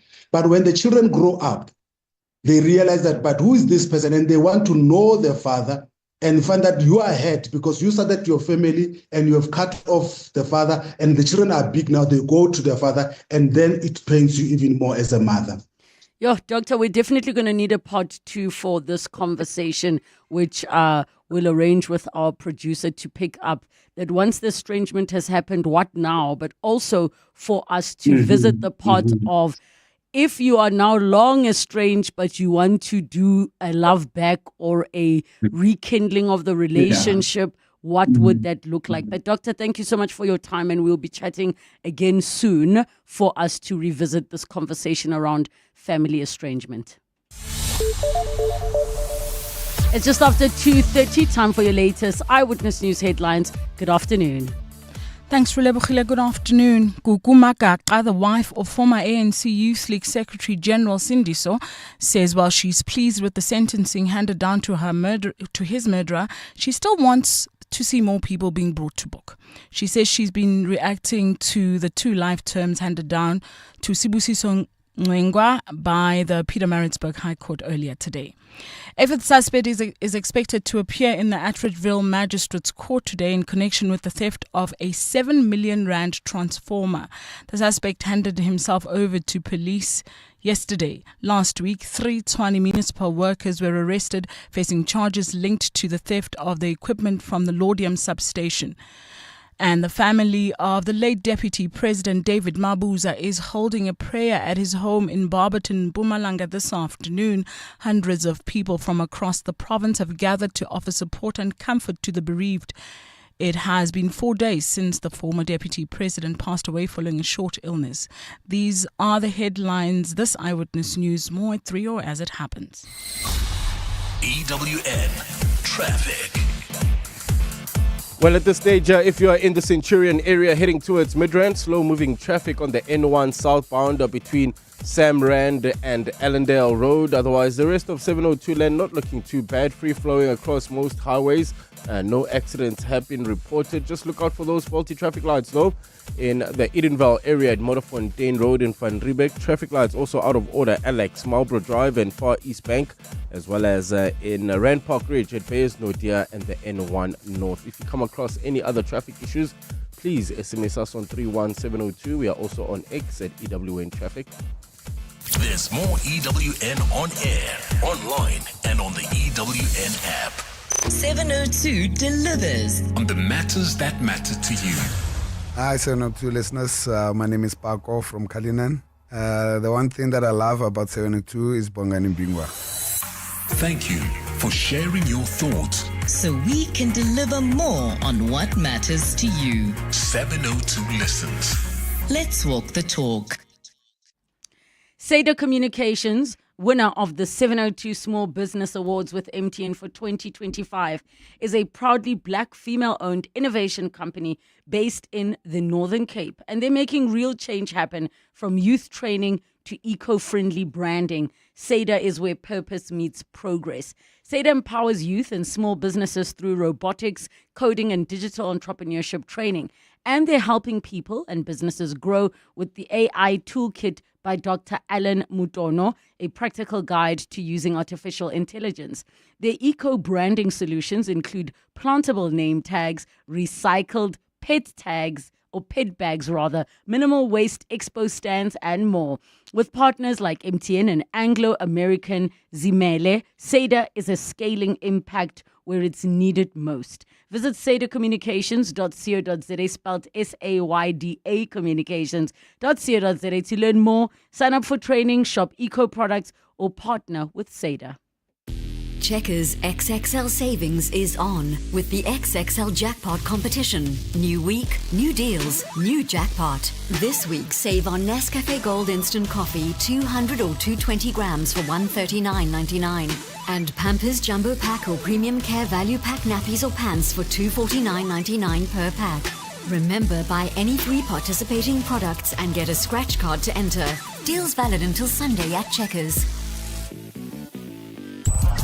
Show. Weekday evenings at 6. Trade, Industry and Competition Minister Parks Tawat, he believes the 100 billion rand transformation fund is gaining traction. Companies would pay into the fund as part of their BEE requirements. That money would then be used to help black-owned firms. Transformation fund mustn't be a substitute for what government should do by providing more financing for black SMEs. Duma Bobule is an economist and research associate. The Money Show on 702. Let's walk the talk. The Money Show with Stephen Curtis is brought to you by Absa Corporate and Investment Bank, a leading Pan-African bank and proud sponsor of the African Blockchain Report 2024. Absa is an authorized FSP and registered credit provider. What is Mandela Day? What's all this? What are we doing? What are we doing here? That's why. Why? Because. Kids ask a lot of questions. Here's one for you. Will you donate 2 hours of your time on Mandela Day to help Ladles of Love feed children in need? Volunteer on Friday, July 18th in Johannesburg or Cape Town and make items to make every day a Mandela Day for our children. Visit ladlesoflove.org.za for tickets today. Coming up on 702 Drive with John Perlman. 702 Drive with John Perlman is coming up from 3 to 6 p.m. Happy Monday, John. How are you doing? Doing very well, thanks. Hope you're well, and good afternoon to all our listeners. Did you hear my rant at the top of the show? I didn't. Share it with me. So the summary, at the least. summary rant was that yesterday I was having anxiety because it's the police minister situation. It's P. Diddy not being found guilty of all charges. It's just a lot of things and feeling like the world, like how deep does the rot go, basically. And other people were saying they also feel that feeling of like uneasy about the world and life at the moment. So my question then to you, John, is how deep do you think the rot goes? And I'm talking in the whole world or in the yes, country? In the world. No, I mean, I get exactly what you're saying, that I think I have times when I feel exactly like that. What I do though, is I do not really, if I can help it, engage with any news over the weekend. And I pile up newspapers and I trawl backwards and so on. But I give myself Saturday and Sunday as a break. So when I woke up to these allegations, and I'm carefully using the word allegations, lest we disappear into a well of early conclusions. But the first I heard thought of you were them, saying lest we just disappear. Well, that could happen. But no, so when I switched on the news today, I thought, yo. That's what I kept saying is yo. Did this happen? Yes. When did this happen? So, but back to the question you started with. Yeah, I have that feeling sometimes, and it needs managing. Otherwise, life becomes very, very challenging. So how deep do you think the rot goes? Because I feel like right now we're busy looking for at least one good apple in a bag of rotting apples. No, there are lots of good apples. Okay. I will hang on to that. What's coming up on your show as you tell us about rotting apples? I need a lawyer. No, but I genuinely believe the good men and women vastly outnumber the bad. The problem is you don't need a lot of bad people to make a huge mess. That's what we're dealing with. Yep. All right. 702 Drive, Monday's edition. What's coming up? Well, I'm afraid it's very much about the bad things going on. Who the bad guys are, we need to find out. But clearly that story with the allegations made by KZN Police Commissioner General Nhlanhla Mkhwanazi about the Police Minister Senzo Mchunu and others is front and center. I mean, it is the big story of the day and will carry on for much of the day. We'll talk to Jeff Wicks at News 24, who's been looking at this very, very closely and some interesting angles around it. We'll also look at the political implications. What in particular does the president do next? The court hearing, or rather the inquiry into Eastern Cape Judge President Selby Mbenenge is ongoing. The judge himself is currently testifying. Details on that from Zolega Kodashe. And then a very interesting story saying that small car dealers are really struggling to stay in business. We're going to find out why, but also ask people about, stories and experiences they've had of buying cars from second-hand car places. And perhaps, hopefully, we'll find some listeners who actually used to or still do that work. But I think it's going to be a very rich and interesting and possibly fun conversation. I look forward to that one because it's one of the top topics that we discuss in our consumer rights feature with Wendy Nola, particularly around secondhand cars and some of the dodgy dealings, of course, in that space. I hope there is a good apple in the callers that call. There will be good apples. We are determined for good apples. John Perlman. Good apple day. There we go. Good apple day. John Perlman coming through from 3 to 6 p.m. hosting 702 Drive. 702. The Naked Scientist. Time for the Naked Scientist. Dr. Chris Smith is in the building. 011 8830702. The WhatsApp line 0727021702. As we find out all of your science-related questions that Dr. Chris will get an opportunity to answer. Doctor, I'd like to say happy Monday, but there's a lot going on and I'm not feeling so happy. It's a happy Monday for me, though. I am at the Wellcome Sanger Institute. That may not mean anything to you directly, but it's a pretty important place because this is the place where 25 years ago, the Human Genome Project, at least a third of it, was completed. Oh, wow. And I was sitting in a lecture at the University of Cambridge, and Sidney Brenner, who worked with James Watson and Francis Crick, and he got the Nobel Prize in 2002 for his work on DNA, announced at that lecture I was at, tomorrow there's going to be a huge scientific announcement in one of the world's best science journals, and that's going to be the publishing of the first draft of the Human Genome Project. And so here we are, a quarter of a century later, and I've come to the place where a lot of that work was done to speak to the people who are now building on the legacy of 25 years ago and looking at the revolution that's happened in molecular biology and genetics and how this is helping to push back the frontiers of science and technology and medicine and also disease, both diagnostics and treatment. And I've been interviewing some of the people here, so we're going to put a program together about it. It's absolutely fascinating, and it's really wonderful privilege to be here in this great place today. Well, I think you must document every single second of that experience, Doc, because it sounds like such an interesting one. And we open up the lines, your science-related questions on 011 8830702, the WhatsApp line 0727021702. We start off with a voice note. Oh, good afternoon, Relebogile and Dr. Chris. I'd like to ask a question. What is the future of the world with the AI in place? Because it seems like it's taking everything, the voices and the jobs and all that. Scholar in Camden Park. Thank you so much. And Doctor, I'm sure this is something that is top of mind for many people who are terrified of what the future looks like with the world of AI. It's a really important point. And I think, like all these things, there are pros and there are cons. It's a bit like when the internet happened. For most people, the internet really got started and they became familiar with it as an entity in the late 1990s, early noughties.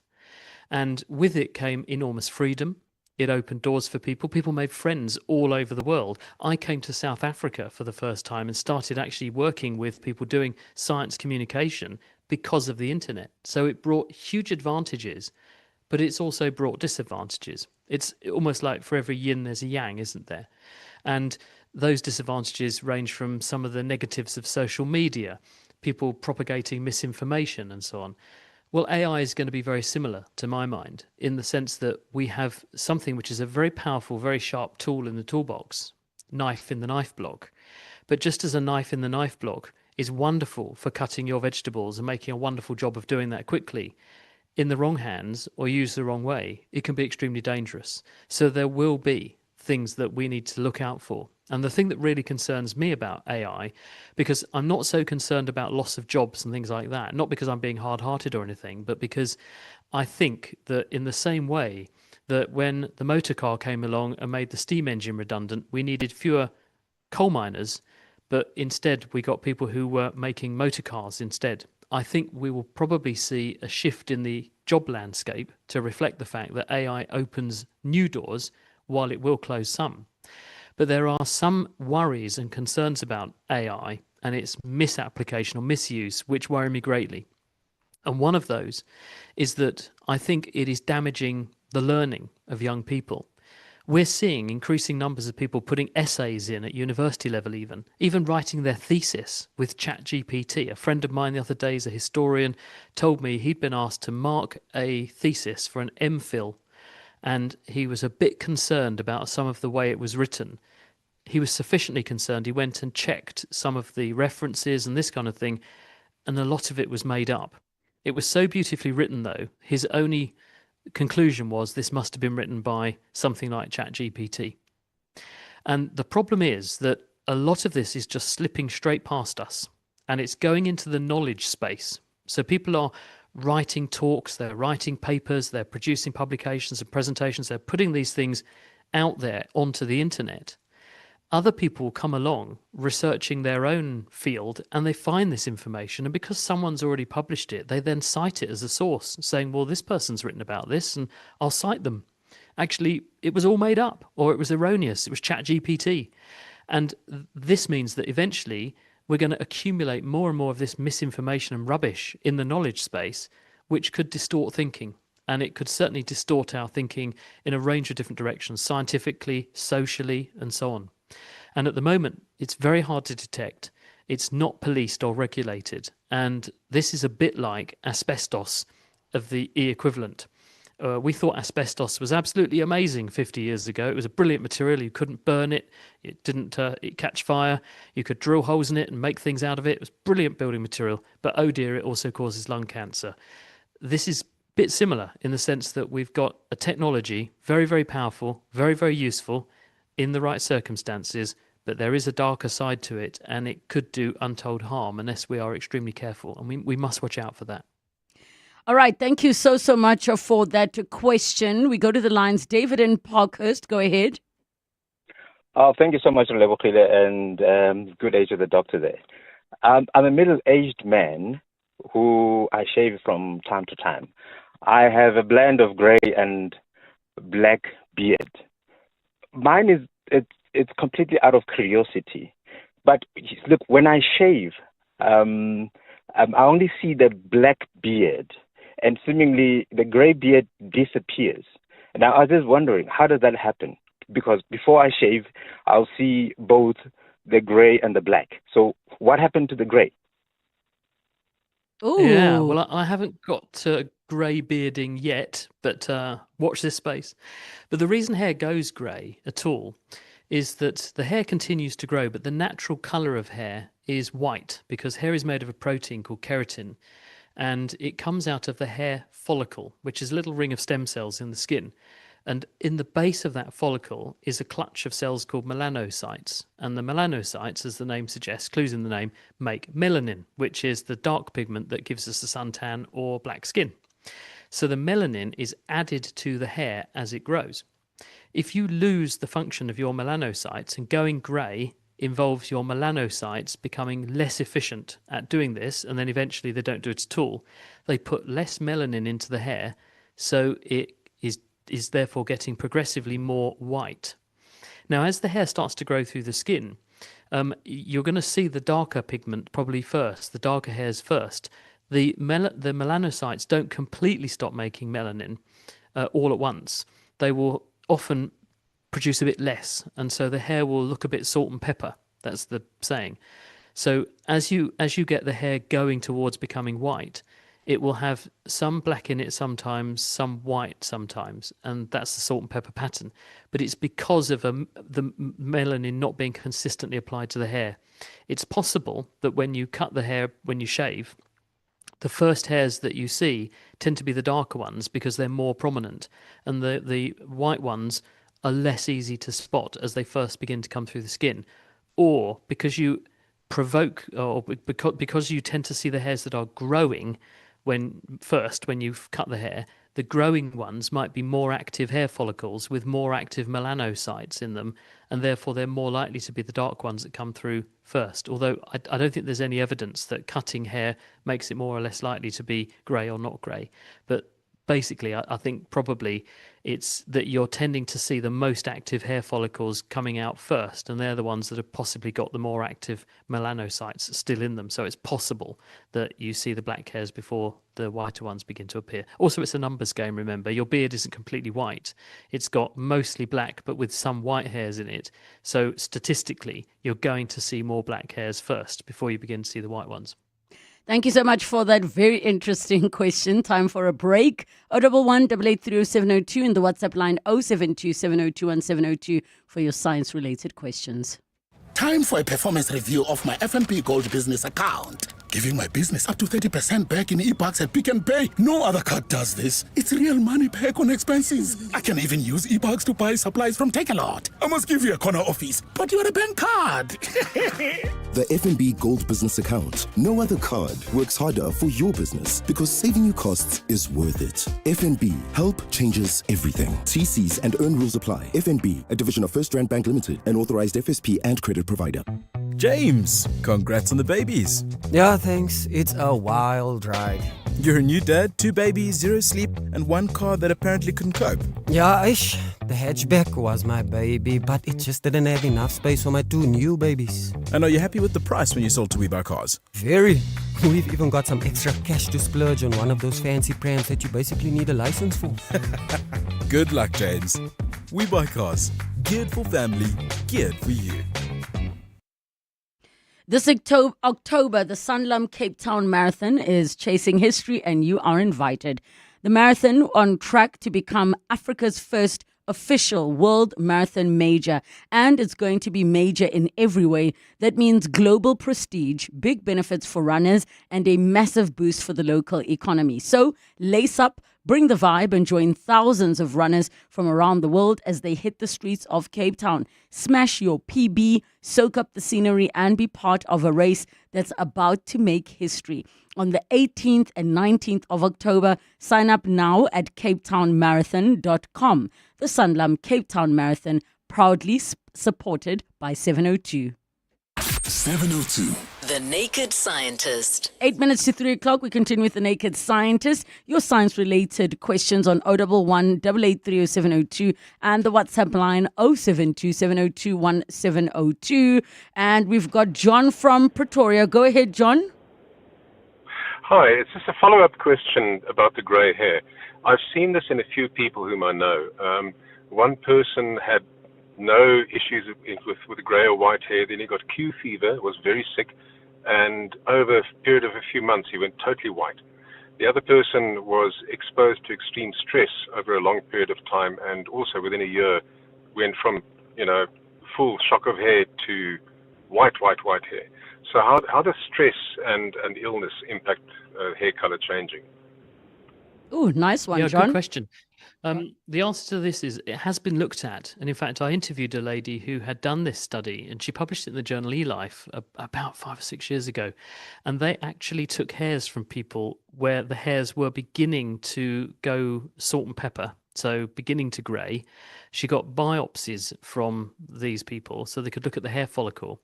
And exactly as you say, stress, but in this case, biochemical stress, appears to be critical. When there's a stressed state in the body, when you are stressed, biochemically, what that means is that your metabolism is running faster. You have more free radicals, which are toxic forms of oxygen that can damage DNA and damage tissue, and it has an aging effect on the body. So when you are stressed, for whatever reason, then it seems to impart stress on your tissues as well. And what this paper found is that these hair follicles, the melanocytes, if they're just on the verge of faltering, can be pushed over the edge. The effect of the stress, the damage done by the oxidative environment, it basically causes the cells to go into a state called senescence, where they stop working. They just sit there and stew in their own juices and don't do anything. So we think that in some people, this overnight greyness can be caused by as a response to stress, but it's usually biochemical or physiological stress, not just saying, wow, I've got a deadline and I have to meet it. Although chronic depression is a form of chronic stress, and that will also potentially age you. And people who are mentally unwell and have chronic depression do age faster than people who are not. So if you're unwell in any way, you increase physiological stress in the body, and that increases the stress in your tissues biochemically, and that has an aging effect on your cells, causing things like your melanocytes to clap out. Doctor, just based off of what you said, I have a follow-up, but it's homework and not a question. I saw a lady speaking about the fact that there was a study done where a group of individuals were put in a situation where they had to visualize themselves in the gym. So they visualized themselves walking in, getting on the machine, lifting the weights.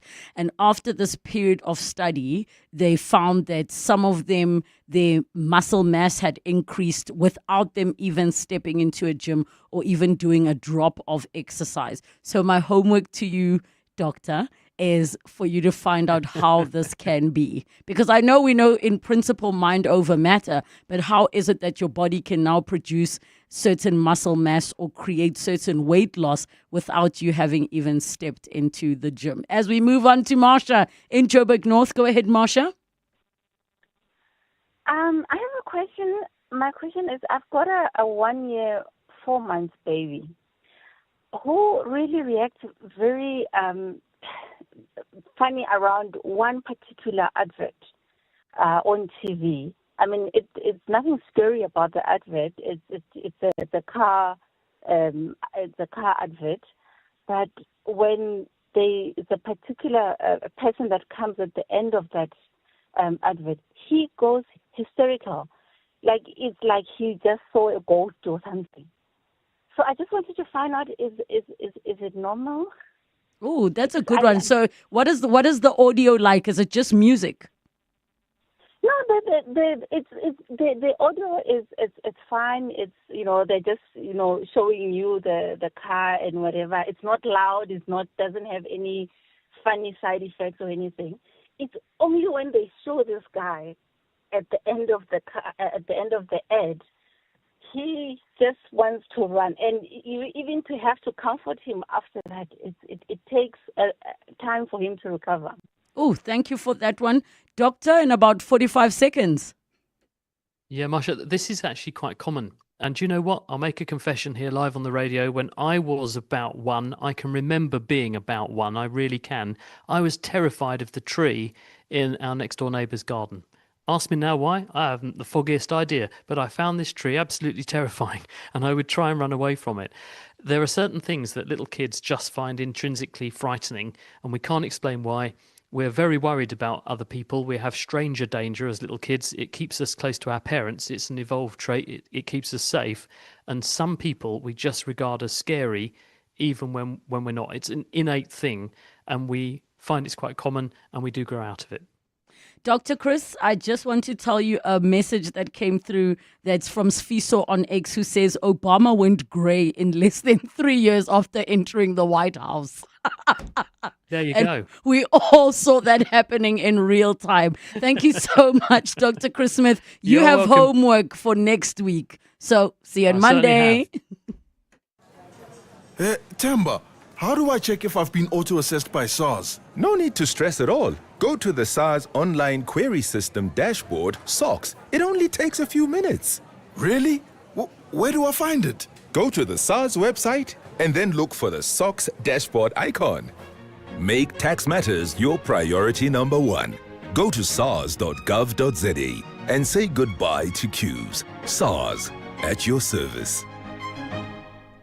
Want to celebrate Women's Day in style? Then get your tickets as Grammy Award-winning singers Anthony Hamilton and Joe Thomas come together to celebrate the incredible women of Mzansi on the 9th of August, happening at the iconic DP World Wanderers Stadium in Sandton. They'll be joined by South Africa's multi-award-winning singers, the incomparable Zonke, Sjava and Vusinova. Get your tickets now on CompuTicket or webtickets.co.za. Brought to you by Soulful Night, Vertex Events and 702. Quiet, please. Quiet, please. Quiet, please.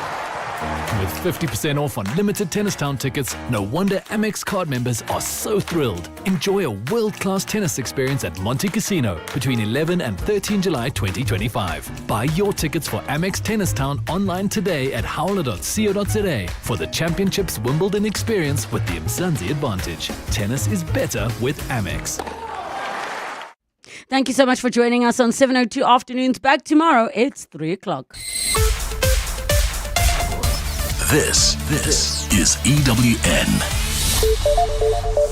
DA Ngabani complaint investigated and hundreds gather at the Mabuza home in Barberton to pay respects. Good afternoon, I'm Paul Rapada.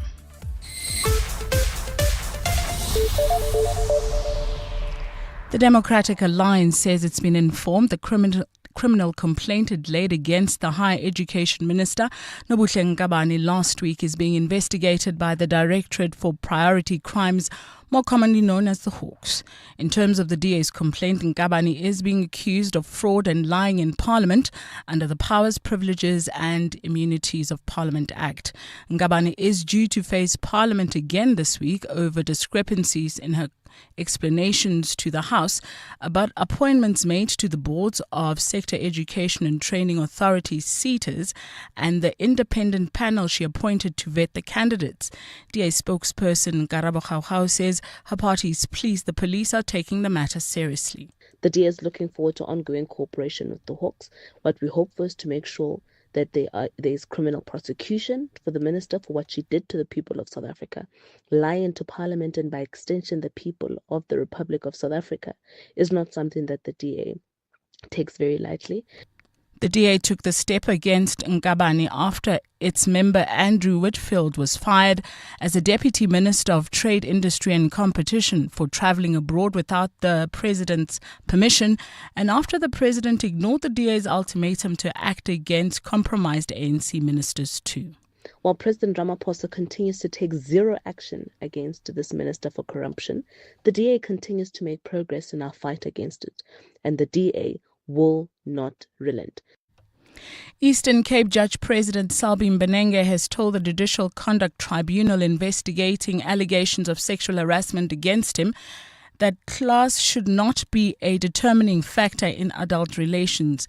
The Judge President is testifying before the fact-finding body in Sandton, Johannesburg today. He is accused of making unwanted sexual advances towards High Court Secretary Andy Somengo between 2021 and 2022. While he admits to wanting to engage in relations with the junior staffer, he disputes sending her explicit content. The tribunal previously heard that because he is a judge, Mbenenge should not have pursued a relationship with his subordinate. His legal counsel, Advocate Muzisi Kakani, quizzed Mbenenge on the submission. What is your response to the theory that you are a judge president or you are a judge? You should not seek to have any romantic engagement with someone below your class. Mbenenge says he frowns upon class distinctions. This thing about class distinction during this age and era is something that I look down upon. I don't believe that a JP, when it comes to engaging in whatever relationship, they are confined to persons of the same class. They are human beings. I know of judges who married their secretaries in this country. Heavens did not fall. Gugu Makaka, the wife of former ANC Youth League Secretary General Sindiso Makaka, wants more people to be convicted for her husband's murder. She, however, says she is pleased with the sentencing handed down to his murderer.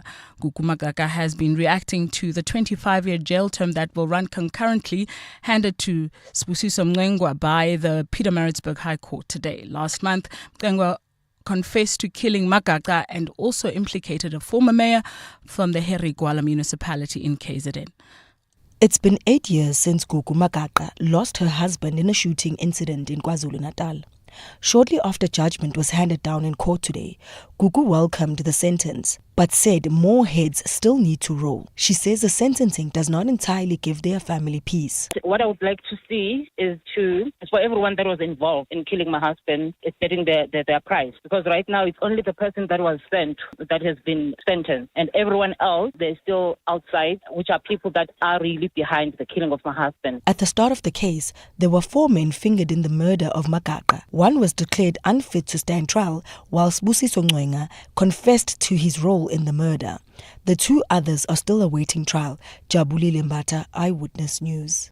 And the family of the late Deputy President David Mabuza is holding a prayer at his home in Barberton, Mpumalanga this afternoon. Hundreds of people from across the province have gathered to offer support and comfort to the bereaved family. It's been 4 days since the former Deputy President passed away following a short illness. Alpha Ramoshona is there.